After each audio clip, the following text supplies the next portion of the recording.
بسم اللہ الرحمن الرحیم۔ السلام علیکم ناظرین، welcome back to my YouTube channel. امید کرتی ہوں آپ سب خیریت سے ہوں گے۔ الحمدللہ میں بھی خیریت سے ہوں۔ آج میں آپ کو ایک ایسا پیارا واقعہ سنانے والی ہوں جو کہ حضرت عائشہ صدیقہ رضی اللہ تعالیٰ عنہ کا ہے کہ لوگوں نے ان کے اوپر بہتان لگائے، ان کی کردار کشی کری، لیکن اللہ تعالیٰ نے ان کو بری کر دیا۔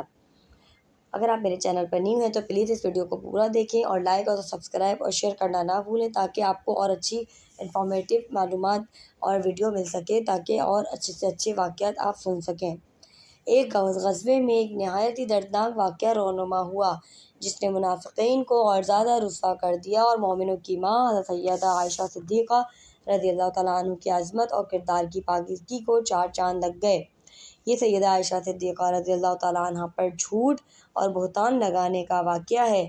اس کا خلاصہ یہ ہے کہ اللہ کے رسول صلی اللہ علیہ وسلم جب سفر پر جاتے تھے تو ازواج مطہرات میں قرآن دازی فرماتے، جس کا نام نکلتا اسے اپنے ہمراہ لے جاتے۔ اس غزوے میں آپ کے ہمراہی کے لیے قرآن دازی میں سیدہ عائشہ صدیقہ رضی اللہ تعالیٰ عنہ کا نام نکلتا ہے۔ وہ آپ صلی اللہ علیہ وسلم کے ہمراہ تھیں۔ سیدہ جب سفر پر روانہ ہونے لگیں تو اپنی بہن سیدہ اسماء رضی اللہ تعالیٰ عنہ کا ہار مانگ کر ساتھ لے گئیں۔ سفر سے واپسی پر ان سے وہ ہار کہیں گر گیا۔ وہ اس کی تلاش میں لشکر کے قدرے دور تھیں کہ اچانک آپ صلی اللہ علیہ وسلم نے کوچ کا اعلان فرما دیا۔ سیدہ اونٹ پر سوار ایک پالکی میں سفر کرتی تھیں۔ پردہ نشین عورتیں اس میں آسانی سے سفر کر لیا کرتی تھیں۔ سیدہ اس زمانے میں بالکل ہلکے بلکے جسم کی تھیں۔ پالکی اٹھانے والوں نے سمجھا کہ سیدہ اندر موجود ہیں۔ انہوں نے پالکی کو اونٹ پر رکھا اور قافلہ چل دیا۔ سیدہ کو ہار تلاش کرنے میں تاخیر ہو گئی۔ جب وہ واپس پہنچی تو قافلہ جا چکا تھا، میدان خالی پڑا تھا۔ وہ پہلے اس جگہ بیٹھ گئیں، پھر وہیں سو گئیں۔ ادھر ایک صحابی صفوان بن معطل رضی اللہ تعالیٰ عنہ کی ڈیوٹی لگائی تھی کہ وہ لشکر کے پیچھے رہیں گے اور گری پڑی چیزوں کو لیتے آئیں گے۔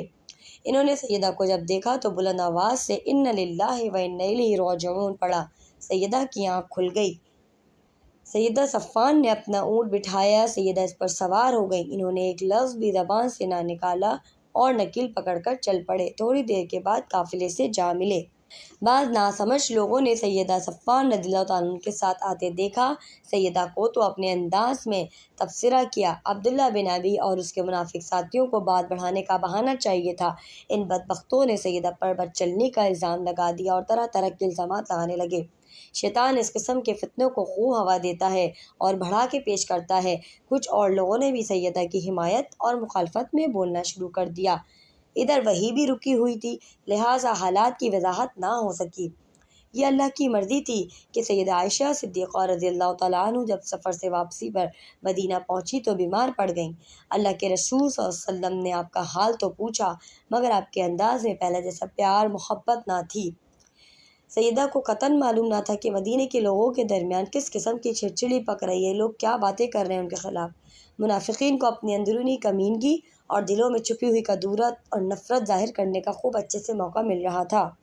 دوسری طرف ناظرین کرام، مصطفیٰ رضی اللہ تعالیٰ عنہ سیدنا ابوبکر صدیق رضی اللہ تعالیٰ عنہ کے خالہ زاد بھائی تھے۔ یہ نہایت غریب تھے اور مسکین مہاجرین میں شامل تھے۔ ان کی کفالت سیدنا ابوبکر صدیق رضی اللہ تعالیٰ عنہ کرتے تھے۔ یہ بدری صحابی تھے، مگر بدقسمتی سے یہ بھی منافقین کے پروپیگنڈے میں آ گئے اور ان کی ہم نوئی میں بولنے لگے۔ ایک بار ایسا ہوا کہ رات کے وقت مصطفیٰ رضی اللہ تعالیٰ عنہ کے والدہ اور حضرت سیدہ عائشہ صدیقہ رضی اللہ تعالیٰ عنہ دونوں قضائے حاجت کے لیے جا رہی تھیں کہ مصطفیٰ کا پاؤں اپنی چادر میں پھنس جاتا ہے اور وہ پھسل جاتی ہیں۔ انہوں نے دیہاتی زبان میں اپنے بیٹے کو بد دعا دی، تعیسہ مصطفیٰ تباہ ہو جائے۔